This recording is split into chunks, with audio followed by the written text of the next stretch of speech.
RCN. Le son de la différence.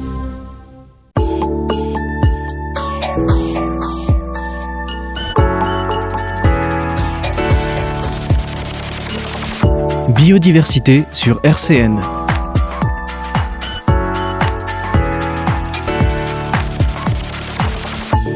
Pauline Dillon-Schneider. Bonjour et bienvenue dans l'émission Biodiversité sur RCN et aujourd'hui nous allons parler de études et chantiers. À mes côtés j'ai deux invités. Bonjour. Bonjour. Vous pouvez vous présenter rapidement? Oui, je commence. Tu commences. Ok, je m'appelle Louise Arnold et je suis coordinatrice de projet pour l'association Études et Chantiers Engagement Civique et je m'occupe notamment des chantiers de bénévoles, le sujet qui va nous intéresser aujourd'hui. Et moi, c'est Alexia Bourgeois et je suis service civique au sein de l'association. Et du coup, moi, mes missions, c'est de promouvoir la mobilité, donc sur les chantiers, que ce soit dans le Grand Est ou à l'international, de promouvoir les chantiers et d'y participer et d'aider à la logistique. D'accord, parfait. Donc on va revenir vers vous dans quelques instants. Donc Études des chantiers, c'est une association qui a pour objet de promouvoir un travail différent pour un développement solidaire. Elle a pour objectif la progression sociale des individus et l'amélioration des espaces de vie et des territoires. L'association organise des chantiers internationaux et insiste sur la mixité culturelle. Donc Louise, vous pouvez nous dire à peu près ce que vous faites au sein de Études des chantiers ? Oui, bien sûr. Alors, dans cette description-là, elle est un petit peu politique. Concrètement, ce qu'on peut dire sur ce que c'est qu'Études et chantiers, l'idée, c'est de permettre à tout le monde de s'investir pour la communauté, pour le bien commun. Et d'habitude, s'investir pour le bien commun, on se dit que c'est de la citoyenneté. Donc, c'est quoi ? C'est mettre de temps en temps un bulletin de vote dans une urne et quoi tous les 2-3 ans et que ça s'arrête là. Nous, l'idée, c'est vraiment de se dire que ça ne s'arrête pas là et que ça commence même ailleurs. Ça commence par un investissement, donner de son temps pour la communauté. Donc nous, on essaye de mener en Grand Est, on y arrive, on mène des projets qui sont toujours utiles à la société, donc ça peut être des thématiques hyper variées, et c'est des projets où les gens vont venir de manière complètement bénévole, ils se connaissent pas d'avant, ils viennent de tout pays, et pour travailler ensemble pour un projet utile à la collectivité. Donc ça va être quoi ? Ça va être restaurer du patrimoine, ça c'est vrai que c'est un peu le truc classique, quoi, c'est restaurer un vieux château, mais il y a clairement pas que ça, il y a aussi construire quelque chose pour une population, ça va être restaurer un parcours de biodiversité, ça va être rendre quelque chose plus écologique, organiser un festival. Voilà, okay, bref, oui, plein de choses. Exactement, plein de choses hyper variées. Et au-delà de techniques qu'on peut apprendre sur le chantier, on va aussi apprendre à vivre en collectivité. On va apprendre qui on est, comment est-ce qu'on agit avec les autres, comment est-ce qu'on peut être plus ouvert, plus tolérant et faire en sorte que tout le monde se sente bien. Et ça, c'est un peu l'apprentissage de la citoyenneté de manière générale. Et mon travail, moi, c'est de faire en sorte que ces projets aient lieu. Nous, on gère le Grand Est. Donc, on a une dizaine de projets de chantier par an. Ok, c'est énorme. C'est pas mal, ouais. Heureusement qu'Alexia est là pour aider. Et oui, on essaye donc on les organise. On va gérer évidemment les demandes de financement parce que tous ces projets sont financés par plein de financeurs différents, que ce soit au niveau européen, au niveau national ou au niveau local. Et en plus de ça, on va aider à la logistique et on va également recruter les volontaires par le biais d'une centrale des inscriptions. Il y a plusieurs études et chantiers en France et on est 3 surtout à beaucoup organiser des chantiers de bénévoles et on a une centrale des inscriptions commune et donc on fait les liens justement pour promouvoir nos chantiers à l'international et avoir des internationaux qui viennent. D'accord. Et vous, Alexia ? Alors moi, je suis service civique et du coup là, je fais des événements justement pour un peu parler de tout ce qui est chantier, volontariat. Donc je fais aussi un peu la promotion du service civique. Et là, j'organise bientôt, le 13 mars, voilà, j'en profite, à l'Embassy, du coup, au Café-Bar. Donc un moment où on pourra tous échanger, parce que je sais que des fois, il peut y avoir des freins aussi à partir, des freins à aller en chantier, et où des personnes se disent « Ah là là, faut partir loin pour rencontrer des gens », alors que pas du tout. Études et chantiers en Grand Est nous permet justement de rencontrer des personnes à l'international, directement sur place, donc on n'est pas obligé d'aller aussi loin. Et du coup, moi, mon but, c'est d'échanger avec des gens de tout âge pour connaître leurs freins, etc. Et pour aussi témoigner de mon expérience, parce que je suis partie aussi à l'étranger, et donc leur dire, voilà, vous inquiétez pas, vous serez pas tout seul, etc. Et je sais que la barrière de la langue, c'est beaucoup dit, effectivement. Et en fait, la plupart... je dirais 99% des personnes parties à l'étranger ou qui sont restées, qui ont fait des chantiers, sont beaucoup plus à l'aise en anglais. Donc en fait, il faut y aller si on ne parle pas très bien anglais. Et voilà. Et du coup, je vais avec Louise justement à des rendez-vous pour les chantiers, etc. Et moi, j'en ai déjà vu toute une journée et c'était incroyable. C'est ça qui m'a énormément donné envie de rentrer dans cette association en tant que volontaire en service civique. Et avant d'être à ce poste-là, est-ce que tu avais déjà fait des chantiers ? Non, jamais. Non. J'étais partie, mais c'était pas avec études et chantiers. Ah, d'accord. C'est seulement une journée d'immersion où je suis allée, c'était au mois de septembre, sur un chantier au château de Jaulny. Et c'est là que je me suis un peu rendu compte de ce que c'était qu'un chantier. Évidemment, c'était qu'une journée, mais cette journée m'a suffi à vouloir aller avec eux. Donc voilà, j'avais jamais fait de chantier avant. Oui, parce que c'est une communauté aussi. Vous m'avez dit au téléphone justement que c'est apprendre différemment qu'à l'école. C'est apprendre en faisant. C'est hyper intéressant de passer par vous. Exactement. Nous, on fait partie, on est une association d'éducation populaire. Alors, on n'est pas les seuls. Il y a beaucoup de structures d'éducation populaire et le principe, c'est vraiment de se dire que l'éducation nationale, l'école a ses propres outils pour apprendre. Ils ont leur socle de connaissances. Et nous, on vient soit en appui de ce socle de connaissances, soit on vient en plus pour apprendre d'autres choses. Déjà, on n'apprend pas les maths, le français et l'histoire, déjà. Et en plus de ça, on va apprendre différemment. C'est très compliqué pour des établissements scolaires, par exemple, de mettre en place des ateliers sculpture sur pierre. Ou voilà, c'est très compliqué. Et et à l'école, on apprend la citoyenneté, mais on l'apprend autrement. On apprend aussi le respect. Mais là, l'idée, c'est de l'expérimenter. En fait, c'est pas seulement de l'apprendre et d'apprendre la théorie, c'est de l'expérimenter sur place. Oui, parce qu'on apprend sur place. Exactement, on apprend sur place. Heureusement, les chantiers sont encadrés, donc par généralement 2 personnes. Une personne qui va être plutôt en charge des travaux, donc c'est généralement un ou une professionnelle de la technique qui est utilisée. Et vous avez aussi une personne qui gère la vie collective, donc c'est un peu facilitatrice de vie collective et qui va s'arranger, qui va s'organiser pour que la vie collective se passe au mieux. Donc, planning des tâches, planning du ménage, planning des menus, les courses, qu'est-ce qu'on fait comme loisirs, etc. Parce que tout ça, c'est fait en collectivité, en fait. Donc, il faut s'assurer que tout le monde est d'accord, que tout le monde a bien compris le projet, que tout le monde fait ce qu'il a envie de faire, que tout le monde est bien, que tout le monde, d'ailleurs, aussi... est bien vraiment sur le chantier, assurer le bien-être de tous les participants, c'est pas rien, et c'est ça qui garantit aussi que le chantier se passe bien, en fait. Et par chantier, il y a combien de personnes à peu près ? Ça dépend des projets, mais on va dire entre 10 et 15. Ah oui, c'est des petits groupes.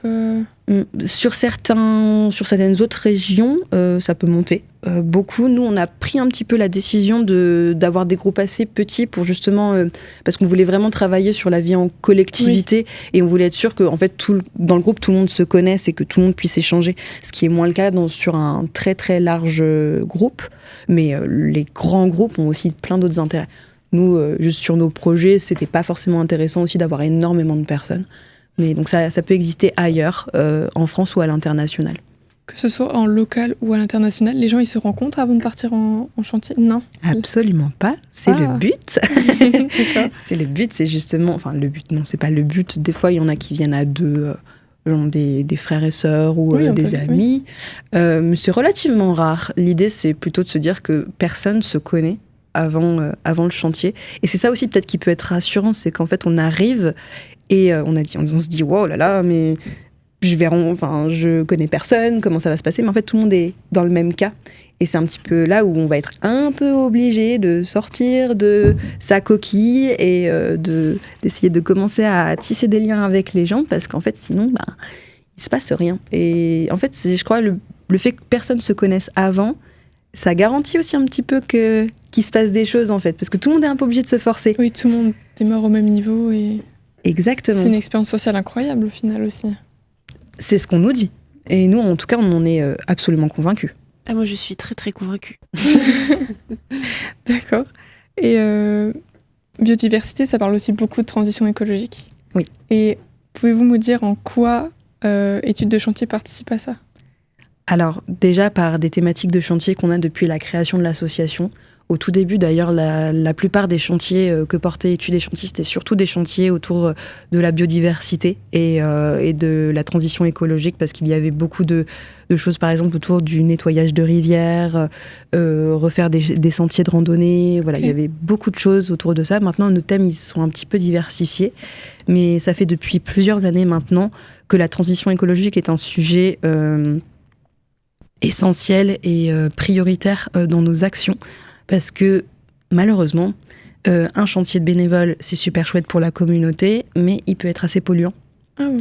Ah oui, parce que, imaginez, gérer pendant 2 à 3 semaines un groupe de 10 personnes, comment on fait concrètement dans la vie quotidienne, comment est-ce qu'on fait pour gérer l'électricité, comment est-ce qu'on fait pour gérer les transports, pour gérer l'alimentation. On a bien été obligé de se rendre compte que les pratiques sur les chantiers n'étaient pas forcément des pratiques écologiques. On s'en apercevait tout le temps quand on voyait que certains encadrants allaient 3 fois par jour avec un minibus dans un magasin discount pour aller acheter à manger.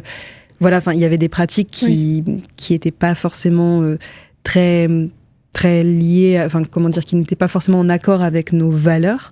Et donc ça fait 2 ans maintenant qu'on travaille pour essayer de rendre nos chantiers complètement écologiques et donc de trouver des solutions en amont pour que ce soit facile pour les encadrants d'avoir des pratiques écologiques sur les chantiers et qu'on ne fasse pas plus de mal en voulant faire du bien. Et quelles sont ces solutions ? Alors on en a plein et notamment on a un chantier à Pompey, donc très proche de Nancy, un chantier ado qui est un peu en train de devenir notre laboratoire chantier 100% écolo. L'année dernière, c'était la première édition de ce chantier-là où et sur les thématiques du chantier, c'était refaire le parcours de santé, donc avec vraiment c'était de la dévégétalisation et puis utiliser les matériaux sur place, donc le bois concrètement, des arbres pour créer des outils ou de nouvelles choses. Par exemple, ils ont créé un hôtel à insectes avec les restes qui étaient présents sur place. Donc déjà, rien que là, on est complètement dans du réemploi sur les matériaux et sur ce qui a été fait. Et donc très peu d'achats neufs, à part de la peinture qui elle-même était écologique. Et sur la vie collective, on a essayé vraiment de mettre en place des tas de choses pour garantir un aspect écologique. Ce qui est super, c'est que la commune de Pompey et la communauté de communes du bassin de Pompey sont déjà très à cheval sur ces questions-là. Donc on a pu s'appuyer sur des partenaires locaux. La composterie, ils ont une composterie sur le territoire. Ouais, donc on a pu. Génial. Et oui, et on a pu s'appuyer sur eux. La communauté de communes nous a prêté des vélos électriques. Donc comme ça, on avait un minibus pour les très gros déplacements, mais qui a été utilisé uniquement les week-ends. Sinon, c'était trajet à vélo. Parfait. Voilà, et en train. Ça va que c'est Pompey et que du coup la gare est relativement proche. On a eu un partenariat avec l'ESAT des Flots Bleus, qui est un ESAT qui notamment a des plantations, des potagers. Donc ils font pousser leurs propres légumes, évidemment de saison.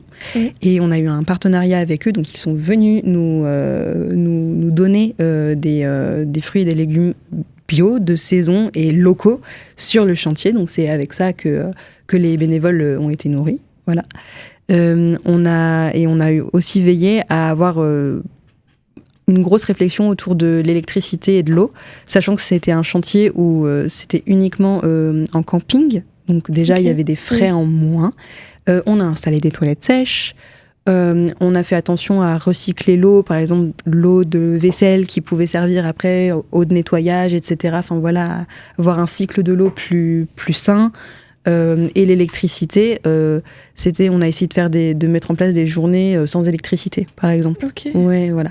C'était un chantier ado, donc c'était un petit peu particulier parce que c'était un vrai challenge pour les ados. Donc voilà, ça nous a fait nous rendre compte des possibilités. Il y a des choses qui finalement ont été pas si difficiles à mettre en place et qui ont plu à tout le monde, et des choses qui ont été un petit peu plus compliquées.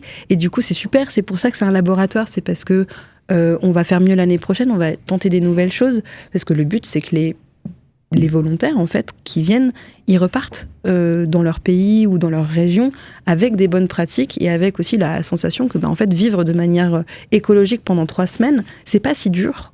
En fait, ça veut dire qu'ils peuvent le faire. En effet, là, vous venez de prouver que tout est possible au final. Il y a toujours des solutions. Et en tout cas, il y en a beaucoup plus qu'on ne le croit. Je sais pas à quel point on peut dire qu'il y a toujours des solutions. Enfin, s'il y avait un peu du confort auquel on est habitué, mais justement, en fait, l'idée, c'est de se dire que, en tout cas, on ne sort pas nécessairement du confort. En fait, c'est pas forcément inconfortable d'être écolo. C'est ça qu'on essaye de montrer, c'est que c'est pas parce qu'on a moins certaines choses que on ne vit pas bien.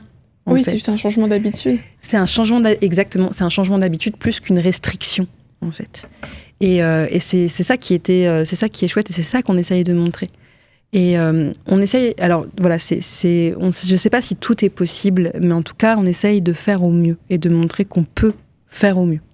Ok, tout à fait. Et puis aussi, je rajouterais, par exemple, sur les internationaux, parce qu'ils viennent en avion, ce qui n'est pas négligeable.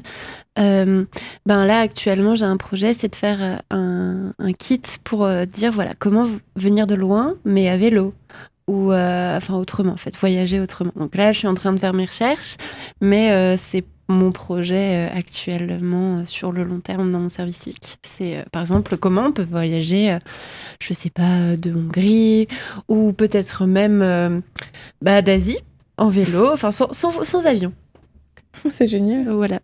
Oui, parce que du coup, chez vous, dans vos chantiers, il y a des gens qui viennent de partout dans le monde, mais il y a aussi des gens qui viennent du coin. Exactement, c'est cette idée, ça c'est quelque chose qui est très très important, c'est cette idée d'interculturalité, de mixité sociale et culturelle. Et c'est ça qui fait en sorte que on s'ouvre aux autres et on comprend, on sort un petit peu de nos lunettes culturelles pour découvrir les cultures des autres. Et nous, c'est vraiment un sujet qui est important pour nous, on ne veut pas forcément se couper des internationaux. Mais c'est vrai, c'est comme disait Alexia, ils viennent en avion. Oui. Et ça a un impact, on le sait. Maintenant, l'avion, on sait l'impact que ça a. Donc, le projet d'Alexia est super parce qu'on va essayer de les encourager à moins prendre l'avion. Et en attendant, on met aussi d'autres choses sur place pour garantir une interculturalité en ayant toujours des internationaux, mais un petit peu moins. Là, par exemple, on va baisser la part d'internationaux sur nos chantiers quand même pour qu'il y en ait, pour qu'il y en ait un tout petit peu moins, ou en tout cas, on va essayer de voir il y en aura quand même, mais est-ce qu'ils vont venir d'aussi loin ? On verra bien. Ça c'est en discussion. On se demande si on va pas aussi faire quelques projets 100% locaux. C'est possible aussi, mais avec une autre forme de mixité, du coup. Et oui, ce qui est super chouette, c'est que dans les Français qu'on reçoit ou les résidents en France, il y en a qui viennent de partout en France, qui viennent d'autres régions, mais il y en a aussi qui sont complètement locaux. J'ai un exemple en particulier d'un bénévole qui habite à Saint-Mihiel, et on a un chantier à Saint-Mihiel depuis 6 ans, je crois, et lui, il est là à chaque chantier. Et il adore ça. Il adore faire... Alors, il a quelques compétences dans la technique, mais en plus de ça, il adore rencontrer des nouvelles personnes. Justement, il adore cette interculturalité. Et il dit, j'ai l'impression de partir en vacances, en fait, d'être en vacances sans juste... alors que c'est ça, sans bouger. D'accord, on va faire une petite pause musicale. Et après cette pause, on parlera un peu plus précisément des chantiers. Donc, on va écouter Beautiful Things de Benson Boone. Midi 30, biodiversité sur RCN. Pauline Dillon-Schneider. Est-ce que vous pouvez me parler un peu plus précisément des chantiers ? Vous en avez un en cours ou un terminé que vous voulez nous présenter ? Oh, mais on en a pas en cours parce que nos projets sont forcément surtout l'été ou au printemps, parce que oui, c'est plus simple. oui, c'est ça. Malheureusement, enfin le temps lorrain, la météo lorraine ne permet pas forcément de faire beaucoup de chantiers à d'autres périodes de l'année. On a pas mal parlé là déjà du chantier de Pompée, notre laboratoire biodiversité. Je pense que c'était important d'en parler. J'ai un petit peu envie de vous parler d'un autre projet peut-être qui illustre bien ce qu'on peut essayer de faire et ce qu'on peut faire pour la communauté. C'est un chantier qu'on a fait l'année dernière qui était en partenariat avec l'association Dynamo, justement l'atelier de réparation de vélos. Vous le savez peut-être, mais Dynamo essaye d'essaimer des ateliers de réparation de vélos un petit peu autour de Nancy. Et ils en ont créé un, enfin justement il y en a un qui a été créé grâce à un chantier de bénévoles à Jarville-la-Malgrange. L'atelier s'appelle Garo-Biclou. J'adore le nom. Et il a été créé justement avec un chantier de bénévoles, un chantier particulier parce que c'est un chantier corps européen de solidarité, donc un chantier subventionné, financé par l'Union européenne. Ok. Des jeunes de 18 à 30 ans, alors ça peut permettre de faire une petite pub pour le CES. Si vous avez entre 18 et 30 ans ressortissants de l'Union européenne ou même de certains autres pays partenaires, vous avez l'opportunité de faire des projets qui sont financés par l'Union européenne. Donc vous êtes remboursé de vos frais de transport, vous avez une petite indemnité journalière et vous pouvez justement participer à des projets utiles à la collectivité. C'est ce qu'on appelle des volontariats d'équipe en fait. Et ces projets-là, sont complètement financés par l'Union européenne. Et donc ça peut être super chouette parce que c'est des super expériences. Et en plus, pour le coup, c'est une expérience qui pour le volontaire est entièrement gratuite, quoi, qui même lui rapporte un tout petit peu d'argent de poche. Donc ça peut être vraiment très utile. Et donc c'est ce qu'on a mis en place justement à Jarville. Là, concrètement, les bénévoles, ils sont restés 2 semaines. Il y avait 11 bénévoles, dont un Allemand qui justement était venu sur le chantier à vélo. Ok. Oui, c'était incroyable. super chouette. Ils ont vécu ensemble pendant 2 semaines. C'était un logement qui avait été prêté par la mairie de Jarville-la-Malgrange. Tous les jours, il y avait des professionnels, des salariés de Dynamo et des bénévoles de Dynamo qui venaient pour les aider à monter l'atelier. Donc ils ont fait de la peinture, ils ont fait un peu de ponçage, enfin voilà, tout ce qu'on peut imaginer. Ils ont installé des nouveaux... ils ont installé des treuils, enfin voilà, tout ce qu'on peut imaginer sur un atelier de réparation vélo. Donc ils ont construit beaucoup de choses. Et ce qui était incroyable sur ce chantier-là, c'est que c'était pas le premier chantier qu'on faisait à Jarville, mais c'était un chantier vraiment particulièrement long. C'était, je crois, le premier aussi long qu'on faisait à Jarville-la-Malgrange. Et en fait, il a brassé énormément de locaux. C'est-à-dire que le pot d'accueil, il y avait déjà une bonne vingtaine, peut-être même 30 de personnes, rien que par les gens de la mairie, ce qui est déjà pas mal. C'est déjà pas mal. Et le pot de clôture, en fait, il y avait des habitants de Jarville qui venaient voir un petit peu, qui étaient curieux, qui venaient regarder ce qui se passait, qui des fois, je crois, leur ont apporté à manger, genre leur faisaient des gâteaux, leur filaient des jus de fruits, ou leur faisaient découvrir des choses un peu aux alentours. Ce qui fait que le pot de clôture, mais il y avait, je sais plus, entre 70, 80 personnes avec plein de locaux qui y venaient parce que ça a brassé en fait énormément de gens au niveau local qui étaient ultra intéressés par le chantier, qui avaient envie soit de leur donner un petit coup de main, soit même juste de rencontrer des gens parce que on n'a pas forcément l'opportunité de rencontrer tous les jours je crois qu'il y avait des Allemands, des Espagnols, des Turcs, des Italiens, des Serbes. Enfin voilà, il y avait une personne qui venait de République tchèque aussi, je crois. Bon bref, voilà, il y avait une diversité énorme. Une grosse diversité. Et donc voilà, ça a brassé énormément de gens. Ok, c'est super. Et vous avez dit qu'il avait duré combien de temps le chantier ? Celui-là, il a duré 2 semaines. 2 semaines. Et c'est long ou pas ? Pour un chantier ? Oui.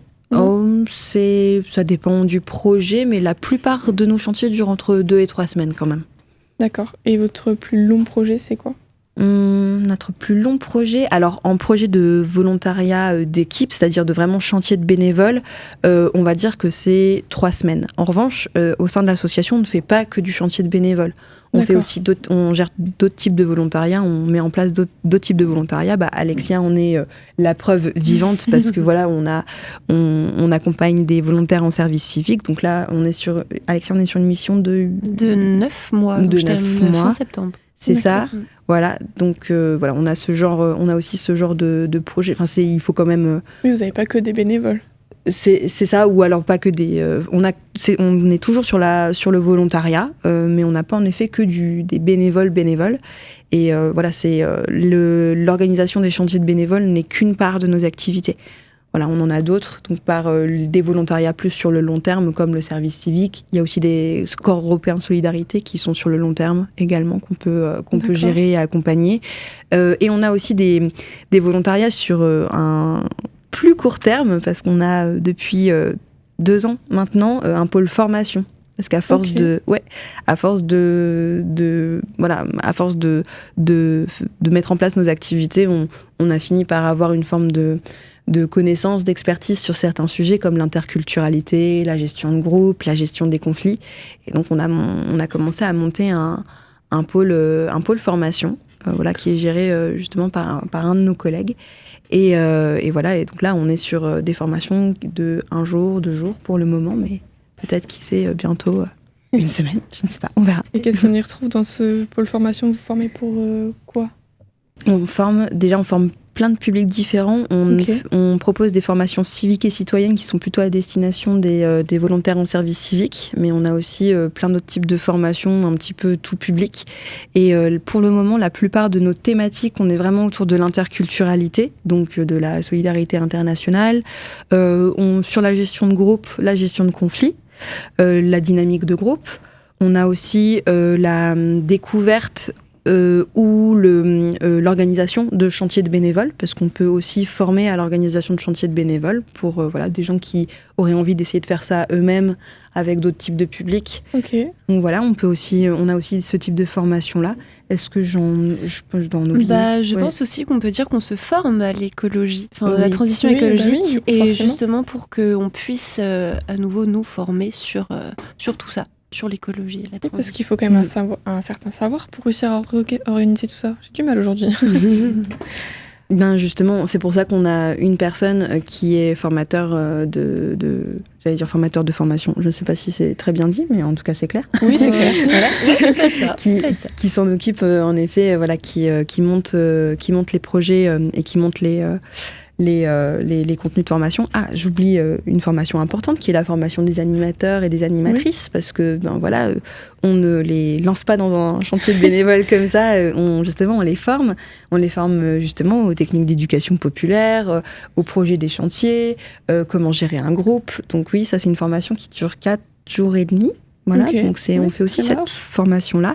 Et comme disait Alexia, en ce moment, on essaye, dans notre idée de transition écologique, de nous former aussi nous-mêmes sur des sujets ou des outils. Là, par exemple, dernièrement, on a fait la fresque du climat. C'est ça, avec d'autres partenaires qui font également des chantiers de bénévoles en Grand Est, notamment l'Union Rempart et Solidarité Jeunesse. Voilà, donc on était tous ensemble à faire la fresque du climat, et puis on va essayer de se former aussi pour pouvoir la donner sur les chantiers. Est-ce que je suis en train d'oublier des choses importantes, à ton avis? Non, c'est pas mal. C'est déjà bien. Ouais, voilà. Et d'ailleurs, en parlant de vos partenaires, vous pouvez m'en citer quelques-uns? Il y en a beaucoup. Alors, dans nos partenaires, je vais pas nécessairement citer les financeurs, mais les financeurs, évidemment, ils sont très très importants. L'Union Européenne, la DRAC, la DRAGES, la région Grand Est, les départements sur lesquels on intervient, donc Meurthe-et-Moselle, Meuse, Haute-Marne.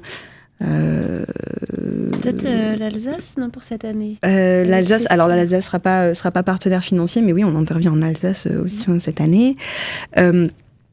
Quelques communes aussi qui organisent qui ont pas demandé, mais qui sont nos partenaires dans l'organisation des chantiers aussi, qui nous financent. Donc ça, évidemment, tous nos partenaires associatifs et des communes justement avec qui on organise les chantiers, ça évidemment c'est des partenaires essentiels.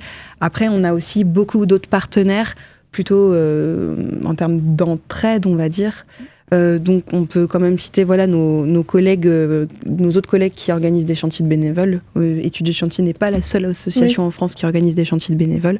En Grand Est, on peut citer l'Union Rempart Grand Est et Solidarité Jeunesse, notamment, mais il y en a d'autres, mais en tout cas pour le moment on va surtout citer les deux là. On peut également citer tous nos partenaires locaux. On travaille très régulièrement avec l'atelier Dynamo, par exemple. Ils nous ont prêté des vélos aussi sur d'autres projets. On peut citer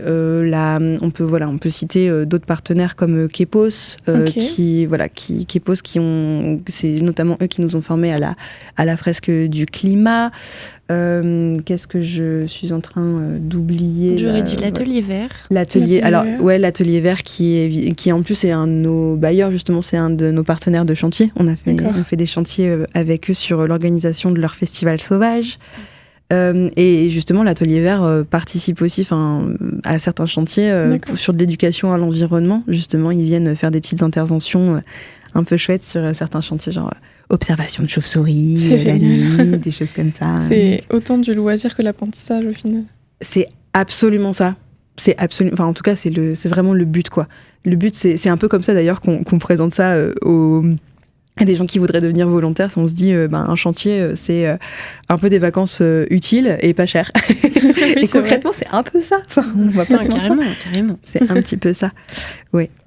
Vous avez quoi en prochain chantier de prévu qui n'a peut-être pas encore commencé? Alors, notre saison va commencer en mai, donc ça tarde pas, au final, ça approche. C'est bientôt. On va avoir 10 chantiers cette année. Ouais, 10 chantiers dans beaucoup de communes. Et le premier chantier, ça sera justement près de Strasbourg, à Elkirch, un nouveau partenaire qui est où on va justement, un petit peu comme on faisait à l'Atelier Vert, on organise un corps européen de solidarité pour le montage et l'animation d'un festival autour de la culture afro, et qui est le festival qui s'appelle Fest-Illa. Et voilà, et donc c'est un partenaire qu'on a rencontré à l'automne et avec qui on s'est lancé dans un tout nouveau chantier en Alsace. Donc on est trop contents parce que ça va être ça va être trop chouette. On est tous très très motivés. Sinon on va avoir en tout 3 chantiers adolescents. Celui de Pompée est adolescent. Il y en a un à Saint-Miel qui l'est aussi, un à Jeuf c'est un chantier ado aussi qui est plus centré sur la solidarité internationale entre des jeunes de Jeuf qui sont déjà identifiés, et nous on recrute des jeunes internationaux et en gros ils travaillent et ils s'amusent ensemble pendant 2 semaines, et l'idée c'est de donner un peu aussi envie aux jeunes de Jeuf de partir à l'international plus tard. Et sinon, c'est beaucoup du chantier adulte. On a 1, 2, 3, je crois 5 projets autour du patrimoine plutôt, donc Jolny, Saint-Miel, Joinville, le couvent des Annonciades à Joinville. Et on a pas mal de projets donc plutôt autour de l'environnement. On a aussi un autre nouveau partenaire qui est l'OANA. L'OANA justement vont faire un chantier de 2 semaines, un chantier itinérant, donc ça va être un petit peu rigolo, où l'OANA c'est une association qui justement fait surtout de la protection de biodiversité, donc ils font des petits travaux et des petits aménagements pour s'assurer que des espèces locales et des environnements sains, et voilà, du coup ils ne soient pas en voie de disparition. Et du coup ils vont faire un petit ça va être un chantier itinérant où ils vont aller à différents endroits pour aller faire des petits travaux justement pour améliorer le cadre de vie de certaines espèces locales. Ok, super. Ouais. C'est trop bien. Ça va être super chouette. Et donc en tout une dizaine de projets.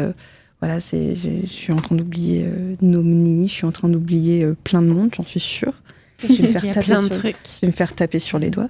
Mais je crois que on est à peu près pas mal là. Et comment on peut vous rejoindre en tant que bénévole ou volontariat? Alors, plein de manières de le faire. Nos bureaux sont au 53 rue de la Hache à Nancy. Vous pouvez sonner, toquer, venir nous voir. Sinon, le plus simple, c'est soit de nous contacter sur notre page Facebook, notre page Instagram. Notre page Facebook, c'est Études et chantiers, engagement civique. La page Instagram, elle est commune, c'est Aventure utile. Ok. Et sinon, si vous voulez avoir une petite idée des projets qui peuvent avoir lieu en France ou à l'étranger, vous allez directement sur le site aventureutile.org. Il y a un moteur de recherche avec tous les projets de nous et de nos partenaires à l'international. Et c'est très facile de s'inscrire. En effet, ça a l'air. Eh ben, merci. Merci beaucoup. Merci pour cette émission. Et je vous remercie aussi, chers auditeurs, de nous avoir accompagnés pendant cette émission. Et on se retrouve bientôt pour un nouvel épisode de Biodiversité. RCN, www.rcn-radio.org